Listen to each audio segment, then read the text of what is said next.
ব্রাহ্মণবাড়িয়া সরকারি college ছাত্রাবাসের আন্তঃফ্লোর football tournament অনুষ্ঠিত।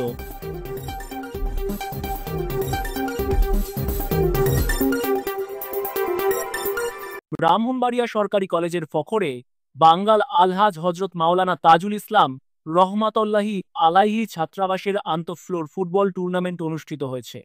শনিবার বিকালে ফাইনাল খেলা ও পুরস্কার বিতরণের মধ্য দিয়ে টুর্নামেন্টের সমাপ্তি হয়। এতে ছাত্রাবাসের প্রতিটি তলার ছাত্ররা একটি দল হিসেবে খেলায় অংশ নেয়।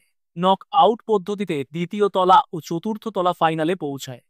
খেলার পূর্ণ সময়ে দুই দলই দুটি করে গোল করলে খেলা ট্রাইবেকারে গড়ায়। ট্রাইবেকারে 1-0 গোলে জয়ী হয় চতুর্থ তলার ছাত্ররা। ফাইনাল খেলা ও পুরস্কার বিতরণী অনুষ্ঠানে ব্রাহ্মণবাড়িয়া সরকারি কলেজের উপাধ্যক্ষ প্রফেসর ডক্টর মোহাম্মদ শামীমুল হকের সভাপতিত্বে প্রধান অতিথি ছিলেন অধ্যক্ষ প্রফেসর আবু জাফর মোহাম্মদ আরিফ হোসেন। বিশেষ অতিথি ছিলেন সৈয়দ তৈমুর ফাউন্ডেশনের সভাপতি সৈয়দ তৈমুর। পরে অতিথিবৃন্দ বিজয়ীদের হাতে পুরস্কার তুলে দেন। অত্র কলেজের ছাত্র ভাইয়েরা যারা আজকে খেলায় অংশগ্রহণ করেছেন, আয়োজকবৃন্দ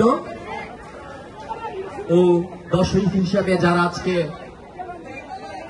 খেলোয়াড়দেরকে উৎসাহিত করেছেন, সকলকে আসসালামু আলাইকুম।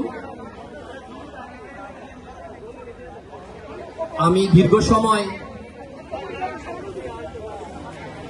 খেলাধুলা করে ও খেলাধুলার সাথে সম্পৃক্ততার মাধ্যমে ক্রীড়াঙ্গনে পদার্পণ করছি। আমি ফুলবাড়িয়া স্পোর্টিং ক্লাবের সভাপতি তথা লাস্ট ব্রাহ্মণবাড়িয়া গ্যাসফিল্ড টুর্নামেন্ট জেলা লীগের রানার আপ টিম আমার, এবং এর আগের বছর চ্যাম্পিয়ন টিম।